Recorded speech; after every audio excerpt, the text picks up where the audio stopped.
हिंदू धर्म के होते हैं अनपढ़। और बाबा साहेब जो संविधान रचयिता हैं, जिन्होंने संविधान बनाकर अपनी कलम से इस भारत का भाग्य ही बदल दिया, तो वो बोल रहे हैं कि हिंदू धर्म एक नरक है। तो है, और ऐसे ही नहीं बोला, इनके धर्म ग्रंथों में साबित किया। ये बाबा साहेब ने अपने पास से नहीं बोला। जितने भी हिंदू धर्म को मानने वाले लोग हैं, पढ़ना शुरू कर दो इनके धर्म ग्रंथों को। संविधान को बाद में पढ़ लेना, पहले इनके धर्म ग्रंथों को पढ़ना शुरू कर दो कि कैसे थे इनके देवता और क्या क्या लिखा है महिलाओं के बारे में। अरे हिंदू धर्म के वेदों में लिखा है महिला पैर की जूती होनी चाहिए। हिंदू धर्म के धर्म ग्रंथों में लिखा है कि महिला को पति जब चाहे जुए में हार सकता है। हिंदू धर्म के धर्म ग्रंथों में लिखा है कि महिला को एक पति जब चाहे घर से बाहर कर सकता है। हिंदू धर्म के धर्म ग्रंथों में लिखा है कि एक महिला अपने पति की आज्ञा के बिना कुछ नहीं कर सकती। हिंदू धर्म के धर्म ग्रंथों में लिखा है कि यदि लड़की 9 वर्ष तक तुमने शादी नहीं की उसकी, तो तुम्हें नरक की प्राप्ति होगी। हिंदू धर्म के धर्म ग्रंथों में लिखा है कि यदि तुमने एक चमारिन का रेप किया तो तुम्हें 4 धाम की यात्रा का सुख मिलेगा। यदि तुमने एक भंगी लड़की का रेप किया तो वो तुम्हारे लिए स्वर्ग का रास्ता खोल देगा। इतने इतने गंदे गंदे अश्लील शब्द इनके धर्म ग्रंथों में लिखा है।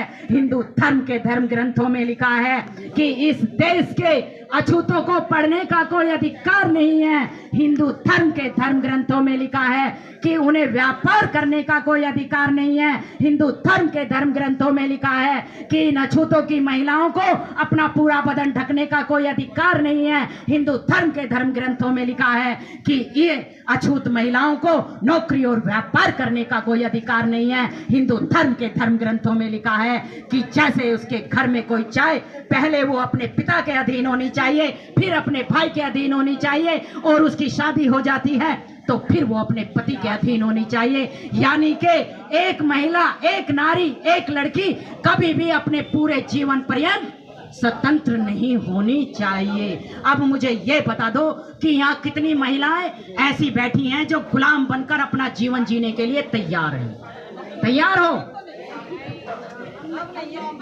नहीं हो?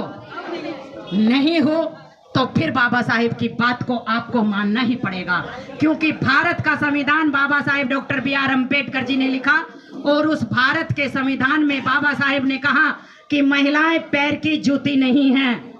महिलाएं पुरुषों से भी आगे बढ़कर काम कर सकती हैं, बशर्ते उन्हें मौका मिलना चाहिए। और ये डॉक्टर भीमराव अंबेडकर भारत की महिलाओं को मौका देता है, और बाबा साहेब ने मौका दिया तो यहाँ भारत की महिलाएं कोई डॉक्टर बनी, कोई इंजीनियर बनी, कोई IAS बनी, कोई PCS बनी, और कोई चांद पर पहुंच गई।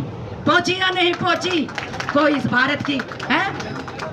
जब पहली बार भारत की PM श्रीमती इंदिरा गांधी जी बनी, जब उन्होंने लाल किले से झंडा फहराया तो वो बाबा साहेब के चरणों में गई, और उन्होंने कहा कि अगर भारत में बाबा साहेब डॉक्टर भीमराव अंबेडकर पैदा ना होते तो ये इंदिरा गांधी इस देश की PM ना बनी होती।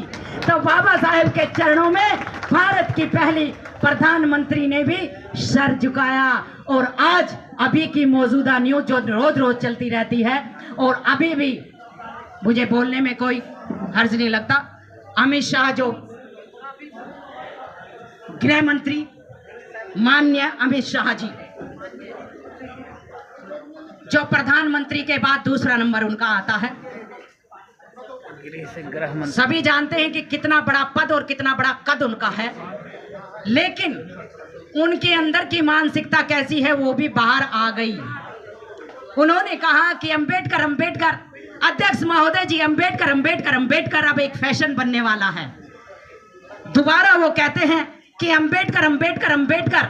अगर इतनी बार ये ईश्वर का नाम जपते तो हो सकता है कि इन्हें 7 जन्मों तक स्वर्ग की प्राप्ति हो जाती। ऐसा अमित शाह जी ने अपने बयान में बोला। जैसे ही उन्होंने बोला, मैंने अभी अपनी गृह मंत्री जी के खिलाफ एक ज्ञापन देना था, तो उसमें मैंने बोला था कि अमित शाह जी, पहली तो बात यह है कि आपने 6 बार अंबेडकर बोला और 7 जन्मों की आप बात कर रहे हैं, तो अंबेडकर छोड़कर आप एक बार और ईश्वर बोलते और यहाँ की गृह मंत्री की कुर्सी छोड़कर स्वर्ग में जाने का काम सबसे पहले माननीय अमित शाह जी आप करते। और दूसरी बात यह है कि यहाँ की जो सत्ता है, ये गृह मंत्री का तो पद छोड़ो, वो तो बाद की बात है, लेकिन उससे पहले जितने भी ईश्वर को मानने वाले हैं उन सब के लिए आप एक फरमान जारी कर दो कि गृह मंत्री अमित शाह जी के साथ स्वर्ग चलो 7 बार ईश्वर का नाम जपो। लेकिन हम भी एक फरमान जारी करते हैं कि यहाँ का बाबा साहेब डॉक्टर BR अम्बेडकर भगवानों के भी भगवान हैं, वो हमारे मसीहा हैं। बाबा साहेब ने हमें यहीं पर स्वर्ग दिलाया है, हमें किसी स्वर्ग की जरूरत नहीं है। तो यहाँ की सत्ता, यहाँ का राजपाट बाबा साहेब के मानने वाले देख लेंगे और ईश्वर को मानने वाले सारी कुर्सियां छोड़कर ईश्वर में श्रद्धावान स्वर्ग में चले जाओ। क्यों? जिन्हें स्वर्ग चाहिए वो स्वर्ग में चले जाओ। आपके लिए स्वर्ग कहां पर है? स्वर्ग यहीं पर है। बाबा साहेब ने जहां हमें पढ़ने का मौका दिया, बाबा साहेब ने आज जब हमारे नीचे, जब हमारे आगे झाड़ू और आगे हांडी और पीछे झाड़ू बनती थी, बाबा साहेब ने वो झाड़ू हटा के हमारे गले में ये पंचशील के पटके और पुरुषों के गले में टाई लगा दी या नहीं लगा दी? टाई कौन बांधता है? जो सूट बूट पहनेगा तभी तो टाई बांधेगा। यानी कि बाबा साहेब ने जिन अछूतों के गले में हांडी थी, उस हांडी को फोड़ते हुए हमें यहाँ का शासक बनाकर राजा बना दिया। बड़ी बड़ी कुर्सियां बाबा साहेब ने हमारे पीछे लगा दी, झाड़ू में आग लगा दी। अब इन लोगों से वो सहा नहीं जाता, इनके पेट में दर्द मचा हुआ है। इसलिए यहाँ भारत की नारियों को, विशेषकर अनुसूचित जाति, अनुसूचित जनजाति और पिछड़ी जाति की नारियों को इन्होंने अपने पाखंडवाद के चक्रव्यूह में फंसाया हुआ है।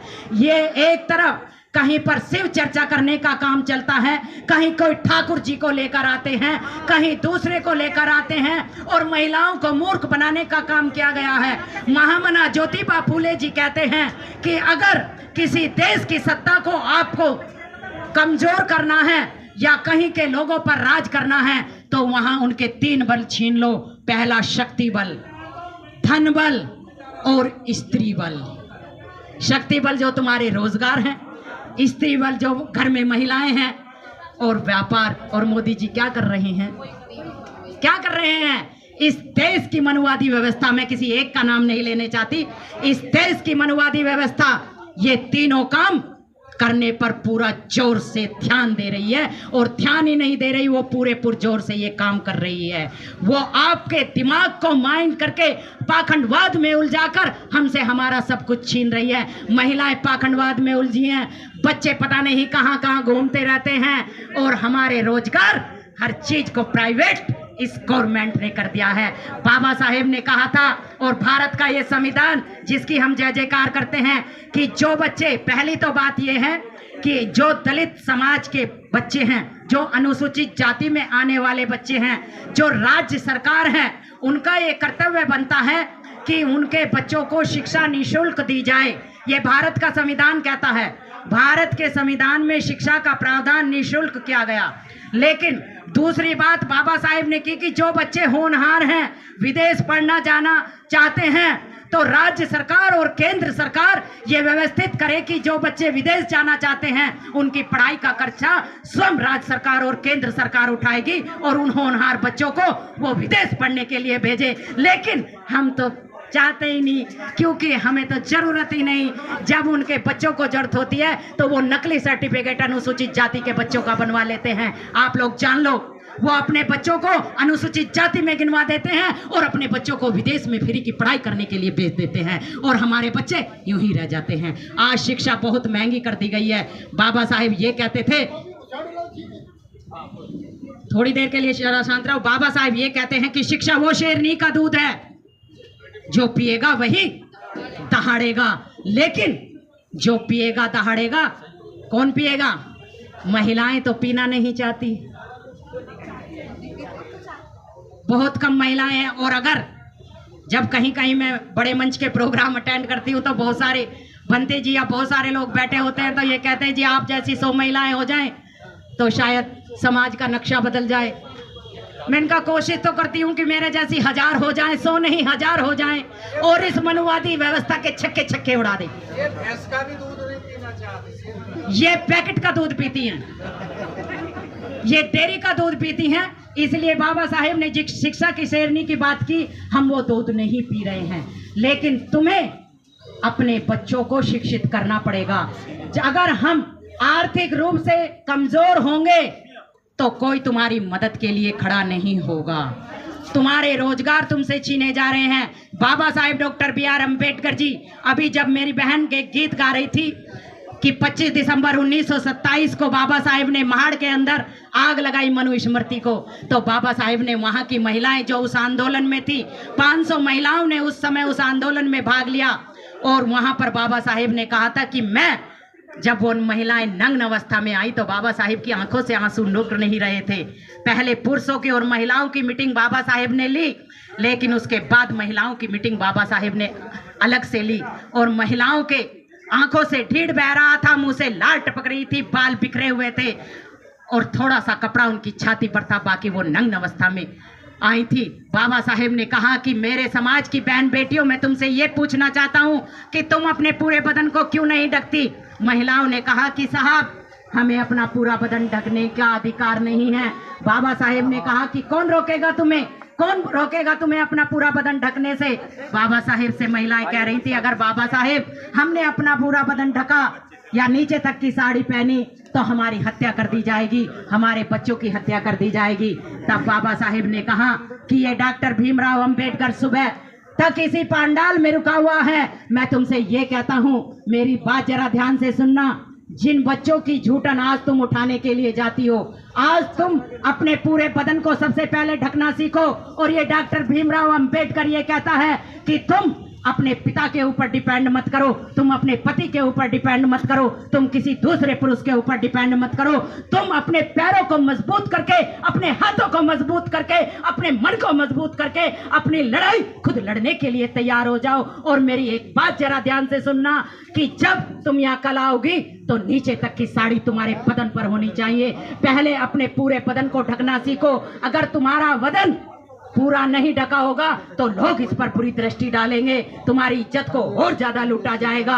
और मैं ये कह रहा हूं कि जिनकी झूठन आज तुम उठाने के लिए जाती हो, अपने घर के सामान ज्यादा महंगे मत खरीदो, अपने बदन पर जेवर मत लाओ, लेकिन अपने बच्चों को शिक्षा का रास्ता दिखाओ, उन्हें स्कूल में भेजो। पहले अपने बच्चों को स्कूल का रास्ता दिखाओ, फिर कॉलेज का दिखाओ और फिर यूनिवर्सिटी का। बाबा साहेब ने उदाहरण दिया कि जब एक ब्राह्मण की महिला गर्भवती होती है तो उसकी नजर एक जज की कुर्सी पर होती है कि मेरा बच्चा पैदा होगा तो जज बनेगा। लेकिन जब मेरे समाज की महिला गर्भवती होती है तो उसकी नजर एक गंदगी भरे काम पर होती है कि मेरा बच्चा कल को किसी की झूठन खाएगा, किसी की कार साफ करेगा, किसी की नाली साफ करेगा। मैं तुमसे ये कहता हूं कि जिनकी झूठन तुम लोग आज उठा रहे हो, अपना वजूद ऐसा पैदा करो कि कल वो तुम्हारे बच्चों की झूठन उठाने के लिए मजबूर हो जाए। और यहाँ एक स्कूल की स्थापना डॉक्टर भीमराव अंबेडकर